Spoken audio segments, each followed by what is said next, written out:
Okay, so hey, what's going on, you guys? Welcome back to episode 85 of the Fortnite Mythbusters, and in today, guys, Winterfest is finally here. Fortnite, they're updating their game. But just like always, if you do have a myth you would like me to test in the next or future episodes of the Fortnite Mythbusters, make sure to go down in the comments down below and drop a comment of that myth for a pretty good chance to be featured. Also, if you do enjoy today's video at any moment, feel free to leave a like. Let's see if we can smash 7,500 likes on today's episode. That would be insane. And if you would like to see more videos by me, feel free to subscribe and turn on those post notifications to never miss another Fortnite Mythbusters episode. Anyways, guys, without further ado, let's get right on in to today's video. To kick things off, jumping into the first myth is, what happens when you stoke a campfire before it burns out? Will it extend the time of the campfire? Now, around the map there are these natural campfires, which I'm sure a lot of you guys know of, and you could actually spend 30 wood to stoke the campfire,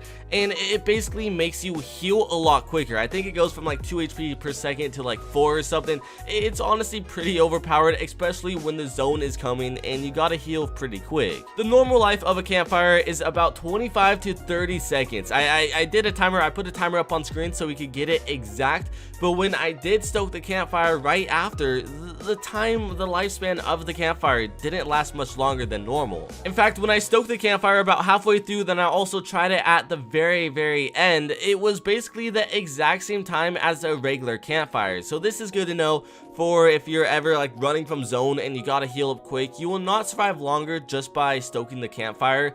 Yes, you might gain more HP, which might make you last a little bit longer, but the campfire itself, it doesn't survive much longer than normal. Going into the next myth is, can you hit someone's foot while they are standing up wearing a sneaky snowman? Now, when you're actually hiding in one of these snowmen and you run around, there is a little bit of your legs showing. Unless you're crouching, obviously, you can't even see the player at all, but when you're running, a little bit of your legs are showing. So, did Fortnite take that into account for the hitbox of your player? Surprisingly, when I tried this out in creative mode, the hitbox, it's literally spot on. I mean, the top of the leg an inch away from the sneaky snowman, you still shoot it and it'll still do damage to the player. As soon as they crouch or you hit the snowman itself, obviously the first bullet, it would basically break and destroy the entire snowman in a regular match, but since we were in creative mode, we disabled that.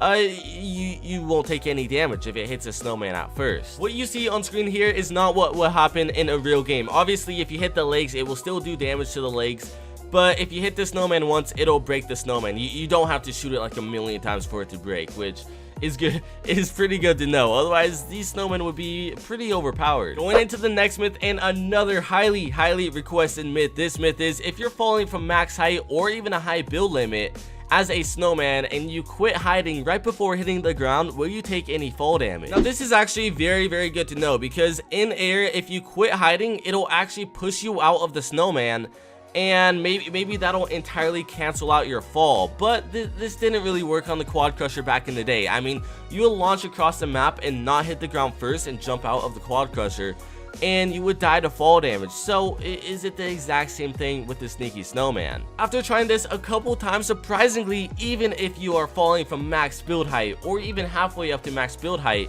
and you jump out of the snowman like 1 or 2 walls high, you won't take any fall damage at all. I mean, obviously, if you're a little bit high up, you'll take a little bit of fall damage from wherever you quit hiding from the snowman. So if you're like 5 or 6 walls high, you'll take that amount of fall damage rather than fully dying from the max build height. Now, thinking about it, this is actually extremely overpowered. You could be doing a sky base as a sneaky snowman, fall from max height, and still survive even if you get shot down if you do quit hiding from the snowman quick enough. Going into the next myth is, what happens when you try to hide in a snowman that has already been taken? No matter what, if a player is wearing a sneaky snowman and he is crouched around the map, you could still hide in that snowman, and a lot of people are curious to see what happens. I mean, honestly, before trying out this myth, I didn't even know you could jump into a snowman that has already been taken. But obviously, it's nothing too special. I mean, you hide in a snowman that an enemy or even your teammates are already wearing while they are crouched, and it'll just kick them out, and you go straight into the snowman.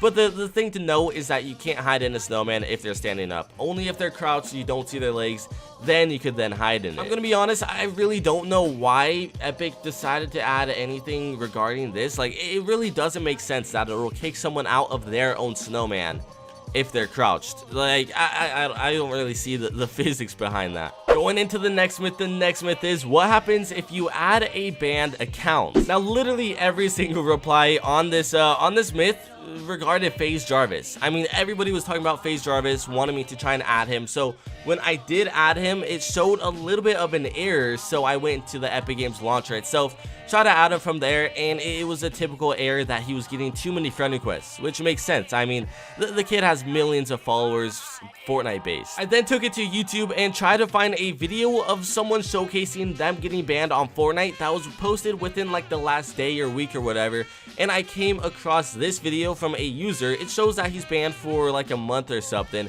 So I tried to add him, and it actually allowed me to fully send the friend request to him. I mean, this honestly makes sense because Fortnite, you have to have an Epic Games account, and when you're banned off of Fortnite, I highly doubt you're banned off of every single Epic Games game that is on their market, you know? So like, even if you want to play another games on the Epic Games launcher, you still can. You just can't play Fortnite if you're banned off that. Now, regarding like an Xbox console or even a PS4, I honestly have no idea what happens when you add a banned account on there. I assume it'll be pretty much the exact same.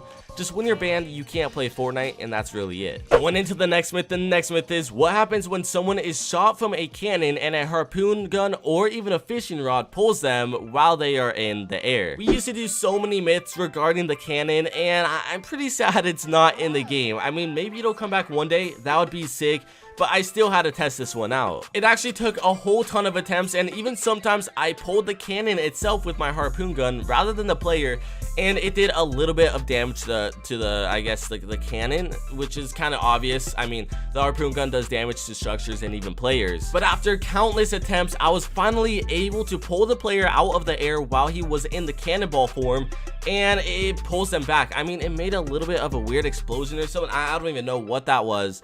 Maybe it was just on my end. I really don't know.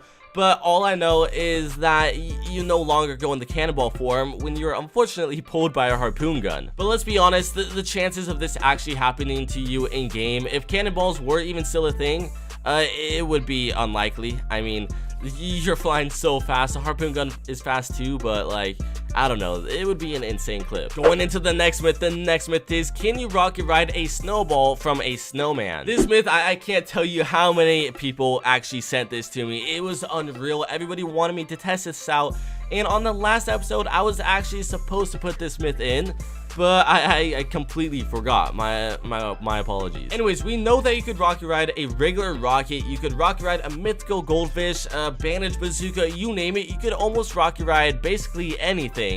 So can you do it with a snowball since it's another projectile? It was actually extremely difficult to do this, but surprisingly, you are able to rocket ride a snowball. Now, obviously, it's not very efficient. You don't go very far since your player itself cannot throw the snowball extremely far.